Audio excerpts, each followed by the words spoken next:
श्रीमती प्रियंका गांधी जी से प्रार्थना करूंगा, आए और हमारी गगरेट की जनता को संबोधित करें।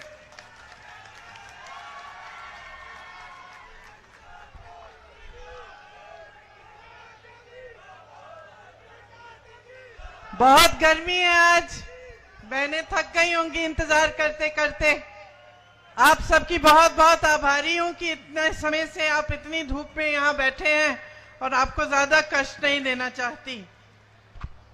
श्री सुखविंदर सिंह सुक्खू जी, आपके मुख्यमंत्री जी, मुकेश अग्निहोत्री जी, उप मुख्यमंत्री जी जो हैं, श्री राजीव शुक्ला जी, श्री राकेश कालिया जी, श्री सतपाल रायजादा जी, श्री चंद्र कुमार जी, श्री कुलदीप कुमार जी, मेरे साथी धीरज गुर्जर जी, किशोरी लाल जी, सुदर्शन बबलू जी, रंजीत राणा जी, सुरिंदर ठाकुर जी, लालजी देसाई जी और मंच पर विराजमान सभी नेतागण का मैं इस सभा में स्वागत करती हूं।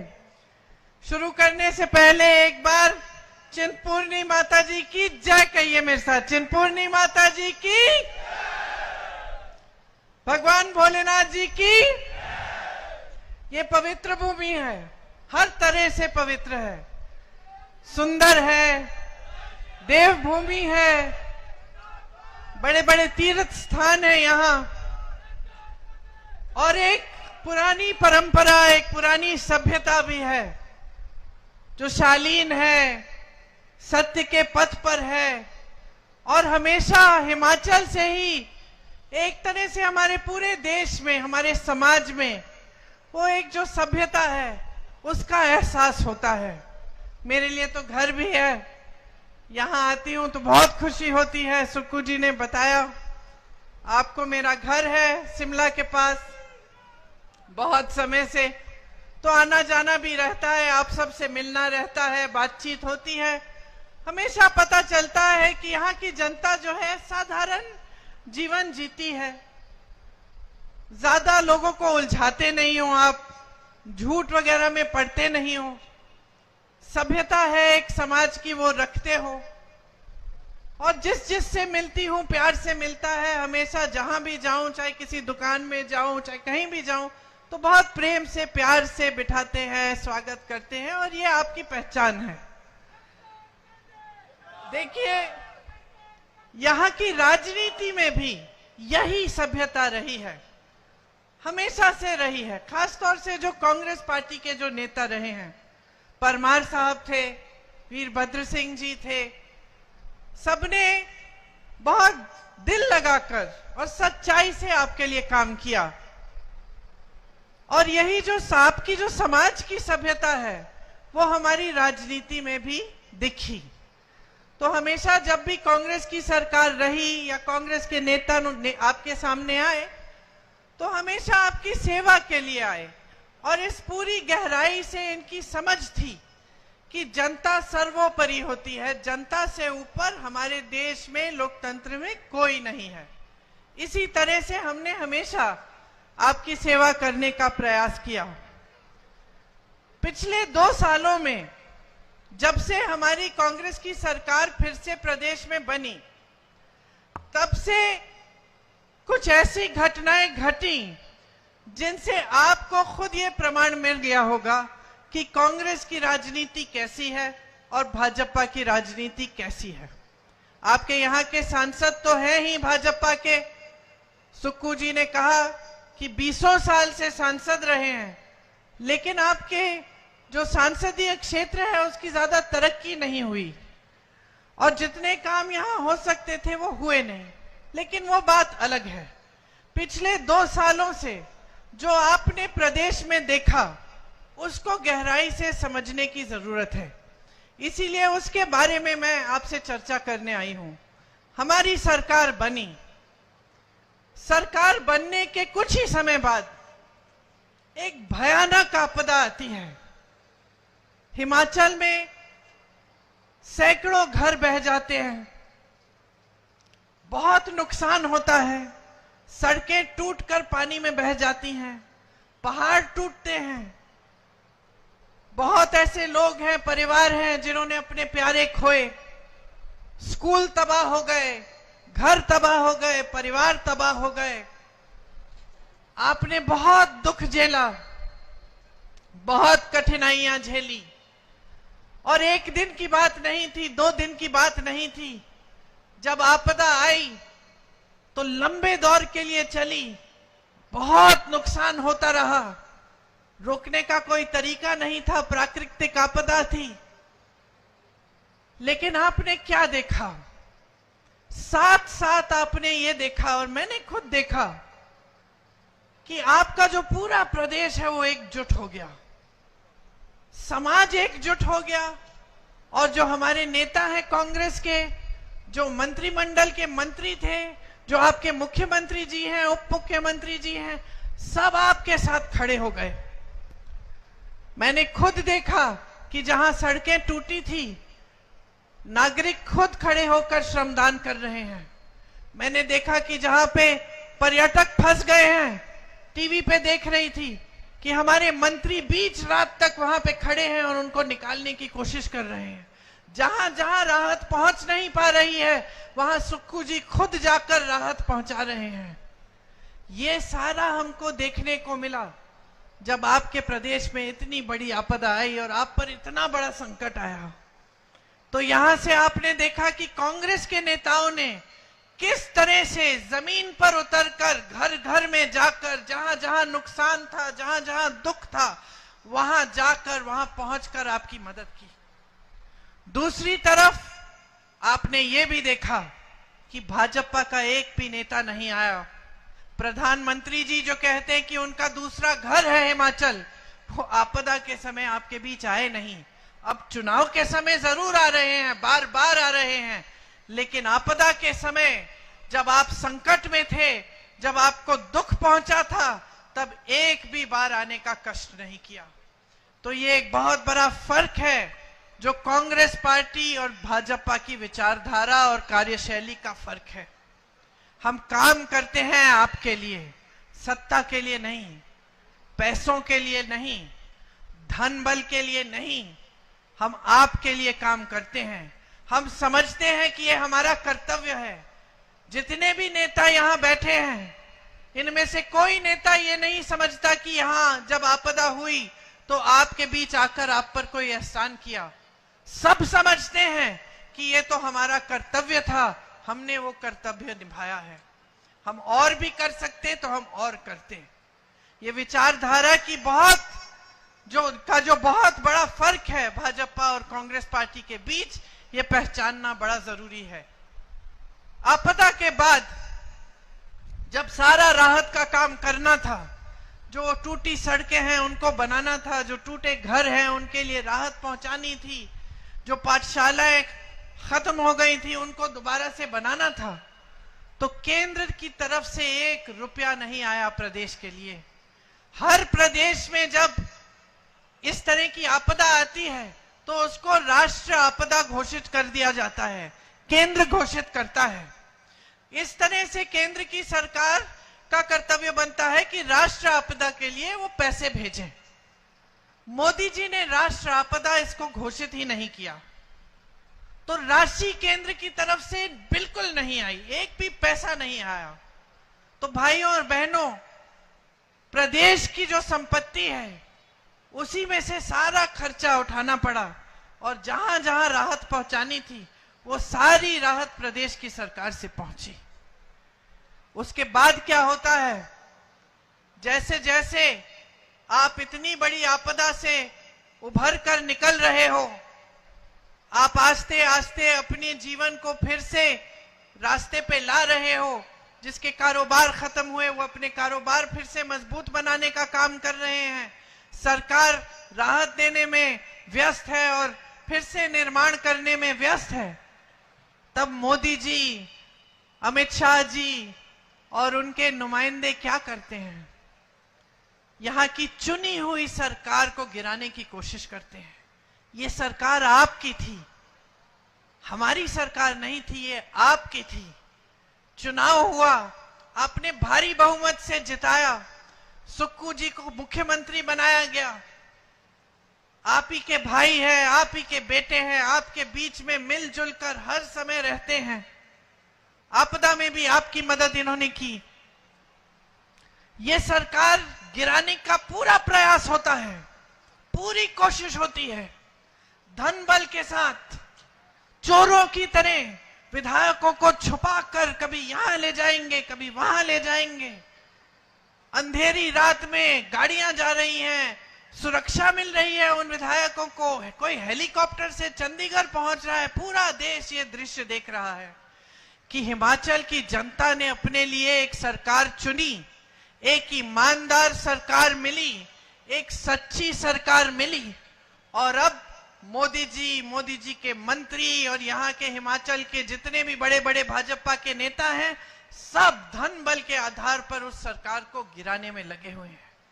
कितनी शर्म की बात है बहनों और भाइयों कि पूरा देश देख रहा था, देश की सारी मीडिया दिखा रही थी और किसी ने ये नहीं कहा कि ये लोकतंत्र के खिलाफ सबसे बड़ा अपराध देश की जनता, हिमाचल की जनता की आंखों के सामने हो रहा है। सब पत्रकारों ने वाहवाही की कि देखिए मोदी जी हैं तो मुमकिन है ये सरकार भी गिरा देंगे। महाराष्ट्र की सरकार गिराई, कहीं और सरकार गिराई, अब हिमाचल की सरकार भी गिरा देंगे। लेकिन ये हमारे नेताओं की दृढ़ता थी, ये आपका जो समर्थन था कि हमारी सरकार एकजुट रही और 5-6 लोगों के जाने के बावजूद हम दृढ़ रहे, मजबूत रहे। हम आज तक सरकार चला रहे हैं, आपके लिए चला रहे हैं। जिनको जाना था धन बल के आधार पर चले गए। अच्छा है बहनों और भाइयों, सबकी सच्चाई सामने आनी चाहिए। आपने कांग्रेस की सच्चाई देख ली जब आपदा आई, आपने भाजपा की सच्चाई भी देख ली कि मदद करने कौन आया और नकारा किसने। उसके बाद जब सरकार गिराने का काम शुरू हुआ तो भी आपने भाजपा की सच्चाई देखी और कांग्रेस की सच्चाई देखी। और जिन जिन को जाना था, जैसे आपके यहाँ के जो विधायक हैं, वो चले गए। अच्छा है, क्योंकि अब आप उनकी सच्चाई को अच्छी तरह से पहचान गए हैं। आप जान गए हैं कि ये तो हमारे लिए नहीं चलते, ये हमारे लिए नहीं काम कर रहे हैं। जैसे सुक्कू जी ने कहा, सेवा, समर्पण, जनता के प्रति श्रद्धा इनका मकसद नहीं था, इनका मकसद कुछ और था। मकसद कमाई थी, कमाई हो गई, चले गए।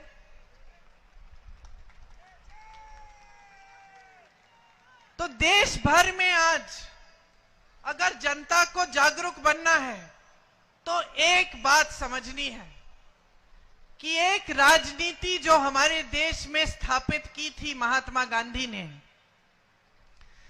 वो जो राजनीति थी जो दशकों के लिए हमारे देश में चली, उसकी एक अलग विचारधारा थी। वो राजनीति थी जिसमें जनता सर्वोपरि होती है। आपकी जरूरत क्या है, आपकी समस्याएं क्या हैं, बड़े बड़े प्रधानमंत्री आपके बीच आकर आपको पूछते थे। आप डांटें, आप नाराज हों, आप आंदोलन करें, आप अपनी नाराजगी को व्यक्त भी करें, तो कोई बात नहीं था। ये लोकतंत्र था, ये लोकतंत्र था और लोकतंत्र में जनता ही सर्वोपरि होती थी। यही हमारी विचारधारा रही। 55 सालों के लिए कांग्रेस की सरकारें चली हमारे देश में। फिर एक नई राजनीति उभरती है, मोदी जी की राजनीति, भाजपा की राजनीति। और खास तौर से मेरी बहनें आप समझो, क्योंकि ये राजनीति धर्म का नाम इस्तेमाल करती है लेकिन कोई धार्मिक काम नहीं करती। क्योंकि हमारे हिंदू धर्म ने हमें यही सिखाया कि सत्य के पथ पर चलना है, सच्चाई के पथ पर चलना है। हमारे हिंदू धर्म ने हमें यही सिखाया कि जनता के प्रति श्रद्धा होनी चाहिए। सभी गुरुओं ने, सभी महात्माओं ने, सभी संतों ने यही कहा, अपना जीवन ईमानदारी से जियो। और यही बात हमारी राजनीति में महात्मा गांधी जी लाए, जो देश के लिए शहीद हुए और शहीद होते होते उनके मुंह से हे राम के शब्द निकले। यही हमारे धर्म ने सिखाया और उसी धर्म की जो सीख थी उसके आधार पर हमारी राजनीति चली दशकों से। लेकिन आज भाजपा वाले कहते हैं कि कांग्रेस पार्टी धर्म विरोधी है और कहते हैं कि वो धर्म के रखवाले हैं। कौन से धर्म के रखवाले आकर आपकी सरकार को धन बल से गिराएंगे? कौन से धर्म के रखवाले आकर पैसे खिलाकर विधायकों की चोरी करेंगे? कौन से धर्म के रखवाले देखते हैं कि इतनी बड़ी आपदा हो रही है, लोगों के बच्चे गुजर रहे हैं, लोगों के माँ बाप गुजर गए हैं, घर टूट गए हैं, पाठशालाएं गिर गई हैं, सड़कें खराब हो गई हैं, टूट गई हैं। कौन से धार्मिक व्यक्ति के दिल में ये बात चोट नहीं पहुंचाएगी? कौन सा ये धार्मिक व्यक्ति है? कौन है ये प्रधानमंत्री हमारे जिन्होंने ये पूरी आपदा को नकार दिया, अपना मुंह फेर दिया, आपके लिए एक भी पैसा नहीं भेजा, जो उनका कर्तव्य था आपके प्रति कि ये राष्ट्र आपदा घोषित करें और आपके लिए राशि भेजें आपके राहत के लिए। तो कैसे धार्मिक व्यक्ति हैं, कैसी धार्मिक राजनीति है जो धर्म का नाम इस्तेमाल करती है आपसे वोट लेने के लिए? जब चुनाव का समय आता है आ जाते हैं कि धार्मिक हैं, धर्म के नाम पर वोट दीजिए और सारी धर्म की बातें आपको सुनाएंगे। लेकिन बाकी समय धन बल के आधार पर सरकारों को गिराना, विधायकों को खरीदना, जब आपको राहत पहुंचानी है तो राहत नहीं पहुंचाना। जब हमारी सरकार कहती है हम ओपीएस लागू कर रहे हैं तो जो एनपीएस की राशि है वो बंद कर देते हैं ताकि हम पूरी तरह से ओपीएस लागू करने में सफल ना हो। जब हम कहते हैं हम 1500 रुपए देना चाहते हैं और देना शुरू करते हैं महिलाओं को तो वो रुकवा लेते हैं। ये कौन सा धर्म है? ये किस धर्म ने सिखा दिया उनको? उनका धर्म सिर्फ एक है, सत्ता और संपत्ति। 55 सालों से कांग्रेस की सरकार रही इस देश में भाइयों और बहनों। 55 सालों में कांग्रेस पार्टी इस दुनिया की सबसे अमीर पार्टी नहीं बनी। 55 सालों में न बन पाई, न किसी ने प्रयास किया बनाने के लिए। भाजपा कितने सालों से है सरकार में बताइए? 10 सालों से। मात्र 10 सालों में भाजपा दुनिया की सबसे अमीर पार्टी बन चुकी है। ये मैं नहीं कह रही हूं, ये इन्हीं के आंकड़े कहते हैं। 60,000 करोड़ रुपए खर्चते हैं ये इन्हीं की अपनी पार्टी पे। 6 उपचुनाव करा रहे हैं, सैकड़ों करोड़ खर्चेंगे, लेकिन आपदा के समय आपके लिए एक पैसा नहीं देंगे। 16 लाख करोड़ रुपए अपने बड़े बड़े खरबपति मित्रों को कर्ज माफ कर देंगे।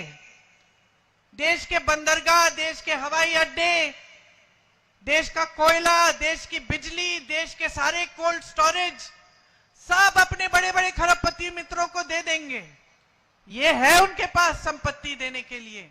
लेकिन जब देश का किसान रो रहा था, आंदोलन कर रहा था, बैठा था दिल्ली के बाहर, लाखों किसान बैठे, 600 किसान शहीद हुए। जब देश का किसान आत्महत्या करता है क्योंकि 1 लाख रुपए 2 लाख रुपए का कर्ज भर नहीं पा रहा है, तब ये कहते हैं कि हमारे पास इनके कर्ज माफ करने के लिए पैसे नहीं है। ये है इनकी नियत, और इस नियत को समझना बहुत जरूरी है क्योंकि 10 सालों से इन्होंने गुमराह करके रखा है पूरी देश की जनता को। उन्होंने टीवी के समर्थन के साथ, और जितने भी चैनल हैं जो आज बड़े बड़े खरबपतियों के हैं, वो सब वही दिखाते हैं जो मोदी जी चाहते हैं।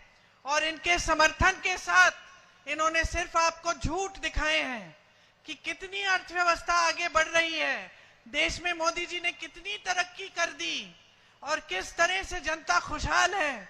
लेकिन आपका जीवन क्या है? अगर यहां हिमाचल की सरकार आपको राहत नहीं पहुंचाती, ये पहला प्रदेश है जहां दूध पे भी आपको न्यूनतम समर्थन मूल्य मिलता है, अगर यहां आपको राहत नहीं पहुंचाती हमारी प्रदेश की सरकार, तो पूरे देश भर में जिस तरह से किसान गरीब पिस रहे हैं उस तरह से आपकी भी हालत होती। आज देश भर में मेरी बहनें दुकान जाती हैं, कुछ खरीद नहीं पाती, वापस आ जाती हैं आधे सामान छोड़ के। त्योहार आता है तो खुशी के बजाय घबराहट होती है कि हम घर की लिपाई पुताई करनी है, त्योहार के लिए तैयारी करनी है, मेहमान आएंगे, खाना पकाना पड़ेगा, मेहमानों की देखभाल करनी पड़ेगी, कैसे करेंगे? घबराहट होती है। आज तो त्योहार भी कोई खुशी से नहीं मना सकता। किसी की फीस भरनी होती है, बच्चों की फीस भरनी है, बच्चों को ट्यूशन कराना है, कोई परीक्षा करानी है, कर्ज लेना पड़ता है, खेत में नुकसान होता है, मुआवजा नहीं मिलता, 2-3 दिन की दिहाड़ी नहीं मिलती तो मजदूर खाली पेट सोते हैं, बच्चों को खिला नहीं पाते हैं। गैस के सिलेंडर पे इन्होंने ये बैठकर, जब 400 रुपए का हुआ था, बैठकर इन्होंने प्रेस से वार्ता की। आज जब 1200 रुपए का हो गया है तो ये कहते हैं कि आपके लिए एक स्कीम लाए हैं कि चुनाव के समय 100 रुपए कम कर देंगे। कट गए हैं एकदम आपसे। आपके ये जो सांसद हैं ये भी दिखते कहां हैं आपको?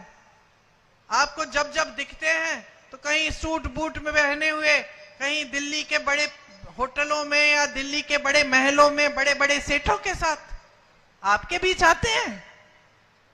और ये क्या, मोदी जी खुद नहीं आते? मोदी जी की जो सांसदीय क्षेत्र है वाराणसी, वहां मैं आती जाती हूं, वहां पूछिए, किसी गांव में नहीं गए, किसी से हालचाल नहीं पूछा। तो ये इनकी जो राजनीति है, जो विचारधारा, एकदम अलग है। एक थी इंदिरा गांधी, प्रधानमंत्री थी, अपने एक संसदीय क्षेत्र में गांव गांव जाकर जनता से मिलती थी, पैदल जाती थी, जनता डांट देती थी, उन्हें कोई परवाह नहीं थी, डांट खाती थी, कहती थी अच्छा है, जागरूक है ये जनता, और दिन रात काम करती थी। शहीद हुई तो शायद आपको मालूम नहीं होगा, जब शहीद हुई तो मेरे पिताजी को उनके कमरे में एक पर्चे पे लिखा मिला कि अगर मुझे कुछ हो जाएगा तो जब मेरे अंतिम संस्कार होंगे तो मेरी जो अस्थि है वो संगम में, इलाहाबाद में, आधी वहां डाल देना और आधी हिमालय के पर्वतों पे डालना, क्योंकि मैं हिमालय के पर्वत में जो बर्फ है उसके साथ मैं घुलना चाहती हूं। एक ये विचारधारा कि ये देश है मेरा, ये देश की धरती है, मुझे इस देश की धरती में घोल डालो। और दूसरी विचारधारा कि देश की जनता की आवाज है, देश की जनता एक सरकार को चुनती है और आप 100-100 करोड़ दे देकर विधायकों को चोरी करके उस सरकार को गिराने में लगे हैं, और फिर आप धर्म की बात करते हैं। महंगाई बढ़ती चली जा रही है, आपके मुंह से महंगाई शब्द नहीं निकलता, बेरोजगारी चरम पे है, आप कह रहे हैं कि अर्थव्यवस्था मजबूत हो गई है। मोदी जी आते हैं, आपको बड़ी बड़ी बातें सुनाते हैं, और सच्चाई क्या है? सच्चाई यह है कि आज देश में 70 करोड़ लोग बेरोजगार हैं। सच्चाई यह है कि आज का नौजवान शिक्षित है, कि गरीब से गरीब परिवार आज चाहता है कि पहले मेरे बच्चे की पढ़ाई पूरी होनी चाहिए। वो उसके लिए मेहनत करता है, खून पसीना बहाता है, कर्ज लेता है, कुछ भी करता है। तो तमाम बच्चे आज शिक्षित हैं, किसी की बीटेक, किसी की बीएससी, शिक्षित है, लेकिन किसी के पास रोजगार नहीं है, नौकरी नहीं है। तो आप सोचिए, जो परिस्थितियां मोदी जी ने 10 सालों से इस देश में बनाई है, क्या है? लोकतंत्र का नाम और निशान नहीं रहा। जहां सरकारें चुनी जाती हैं वहां गिराई जाती हैं धन बल से।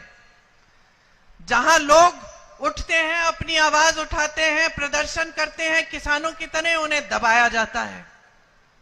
नौजवानों की यह परिस्थिति हो गई है कि कोई किसी को रोजगार मिलने की आशा भी नहीं है। अग्निवीर जैसी स्कीम लाते हैं, अग्निवीर जैसी स्कीम जिससे बच्चा सेना में जाएगा, देश की रखवाली करने के लिए 4 साल बाद घर आके फिर से बेरोजगार हो जाएगा।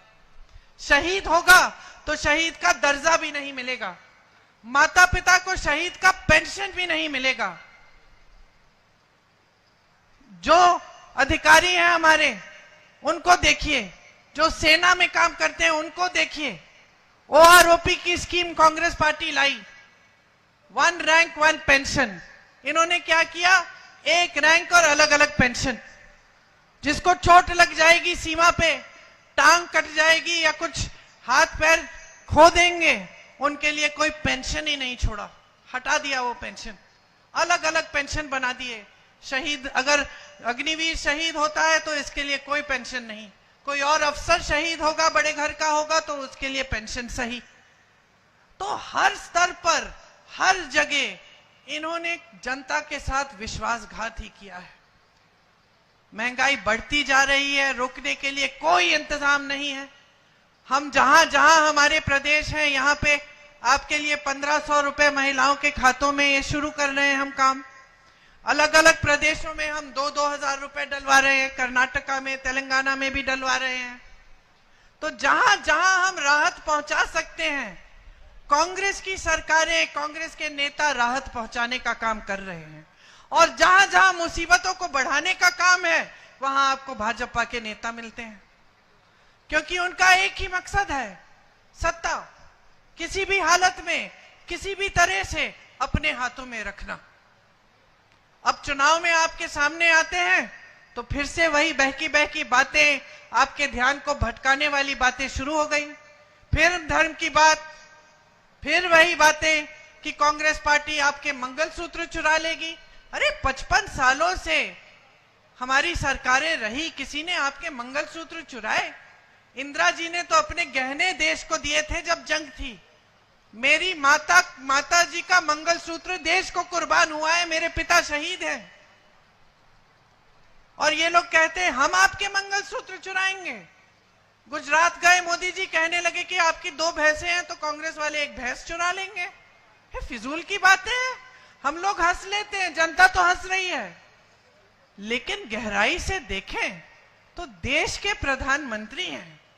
यही उनकी सभ्यता है कि चुनाव के समय आकर आपके सामने इधर उधर की बातें करें, महंगाई की बात न करें, बेरोजगारी की बात न करें, यहां आपदा हुई, यहां राहत दिलवाने की बात न करें, आपकी समस्याएं जो है उनको हल करने की बात ही न करें। इतना अहंकार हो गया है कि अपने आप को देवता समान समझने लग गए हैं। और इतना अहंकार हो गया है कि सोचते हैं कि चुनाव में भी धर्म का नाम लेके हमें बार बार वोट तो मिल ही जाएंगे, हमें काम करके दिखाने की कोई जरूरत नहीं है। तो अब ये पूरा सिलसिला कौन बदलेगा? कौन बदलेगा? हम सब तो हाजिर हैं, लेकिन जब तक आप जागरूक नहीं बनेंगे, जब तक आप नहीं तय करेंगे कि जिस तरह से आपने अपना समाज सभ्य रखा है, उस तरह से आप एक सभ्य राजनीति भी इस देश में फिर से स्थापित करना चाहते हैं, तब तक कुछ नहीं बदलेगा। सुक्कू जी ने कहा कि हमारी सरकार है, प्रियंका जी ने बनाई ये सरकार। नहीं, प्रियंका जी ने सरकार नहीं बनाई, सरकार आपने बनाई। मैं तो सिर्फ आपकी आवाज उठाती हूं, मैं तो सिर्फ आपको आईना दिखाती हूं कि देखिए ये हो रहा है देश में, इसको रोकिए, शक्ति आपके हाथों में है।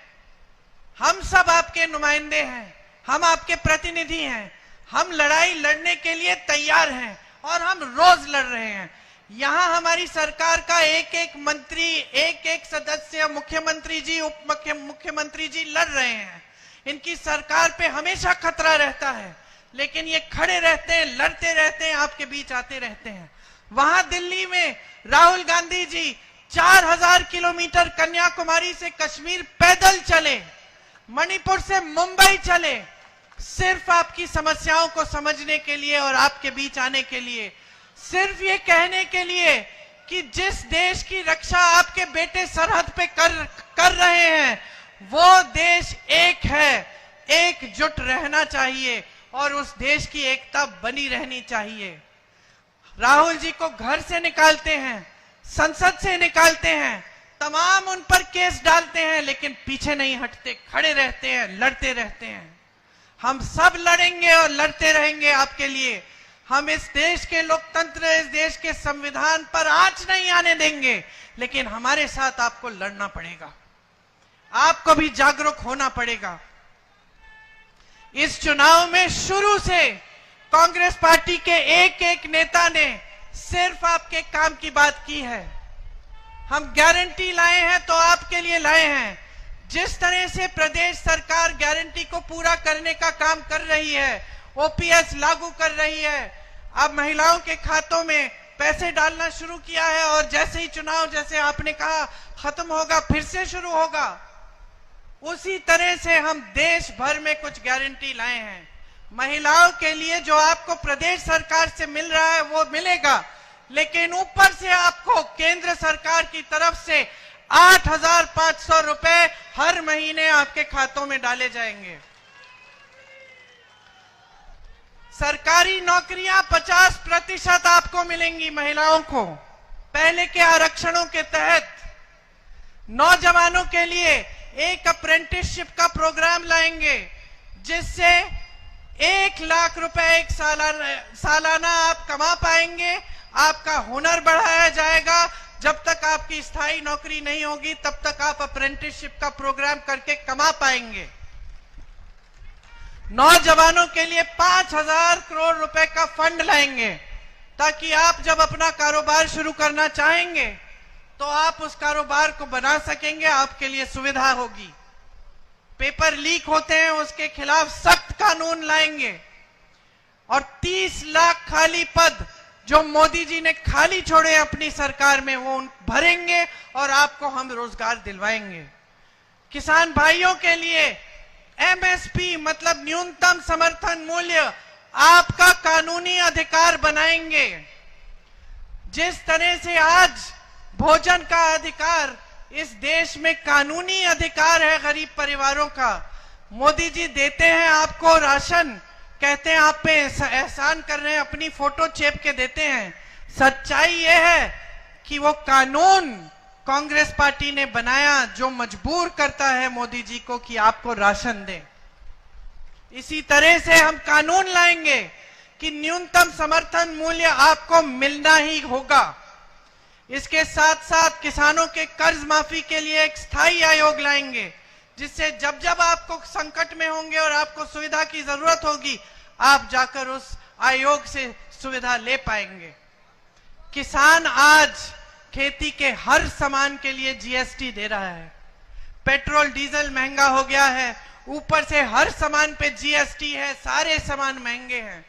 कांग्रेस पार्टी ये कह रही है कि केंद्र में हमारी सरकार आएगी तो हर सामान से, खेती के सामान से जीएसटी हटाएगी ताकि खेती के सारे सामान सस्ते हों।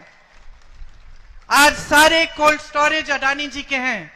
सेब का दाम अडानी जी तय कर रहे हैं। आपको उपज का सही दाम नहीं मिलता। ऊपर से मोदी जी ने जो अमेरिका से सेब आता है उस पे टैक्स कम कर दिया और यहां आप जीएसटी पे जीएसटी भर रहे हैं। इसीलिए जब खेती के सामानों से जीएसटी हटेगा तो सब किसानों का फायदा होगा। और जिस तरह से इन्होंने सिर्फ खरबपतियों के लिए सरकार चलाई है उसी तरह से हम सिर्फ जनता के लिए, सिर्फ आपको अपने पैरों पे खड़े होने के लिए सरकार चलाएंगे। मजदूरों को आज शोषण होता है। हमने तय किया है कि देश भर में प्रतिदिन जो मजदूरी है वो 400 रुपए से कम नहीं हो सकेगी। ये कानून बनाएंगे हम। और जिस तरह से हम गांव में मनरेगा लाए उसी तरह से हम शहरी मनरेगा लाएंगे ताकि शहरों में भी 100 दिन की मजदूरी, 100 दिन की जो रोजगार है वो आपके लिए पक्का आपका अधिकार बनेगा। ये जो छोटी छोटी दुकानें हैं, छोटे बिजनेस हैं, इन्होंने बहुत नुकसान झेला है मोदी जी की नीतियों की वजह से। हम चाहते हैं कि जो छोटे कारोबार हैं, छोटे दुकानदार हैं, छोटे बिजनेस हैं वो मजबूत बने, क्योंकि हम जानते हैं कि आप रोजगार दिलवाते हैं और आपकी मजबूती ही देश की रीढ़ की हड्डी बन जाती है, अर्थव्यवस्था की रीढ़ की हड्डी। हम आपको मजबूत बनाने का काम करेंगे। नोटबंदी और जीएसटी जैसी जो फिजूल की नीतियां हैं जिन्होंने आपकी कमर तोड़ी है, उन सबको हम आपके लिए दुरुस्त करेंगे ताकि आपके कारोबार फिर से अच्छी तरह चल पाए। ये सब काम हम आपके लिए करना चाहते हैं, लेकिन एक काम आपको हमारे लिए भी करना पड़ेगा। आपको जागरूक बन के अपना वोट डालना पड़ेगा। यहां उपचुनाव है। आप विधानसभा के लिए भी प्रत्याशी चुन रहे हैं और लोकसभा के लिए भी। दोनों प्रत्याशी यहां हैं आपके पास, आपके सामने आइए। कालिया जी यहाँ आइए। आप लड़ रहे हैं क्या चुनाव? शायद लोकसभा के जो प्रत्याशी हैं रायजादा जी, वो अगली मीटिंग में चले गए हैं, लेकिन इनको भारी बहुमत से जिताइए। पूरे देश भर में दिखाइए कि जिन्होंने गलत तरीके से लोकतंत्र के साथ अपराध करके धन बल के आधार पर आपकी सरकार को तोड़ने की कोशिश की, उसका जवाब हिमाचल प्रदेश की जनता दे रही है। दिखा दीजिए पूरे देश को कि आप सभ्य समाज के लोग हैं और आप सभ्य राजनीति चाहते हैं। आप सबने बहुत ध्यान से मेरी बातें सुनी, आपको बहुत बहुत धन्यवाद। जय हिंद।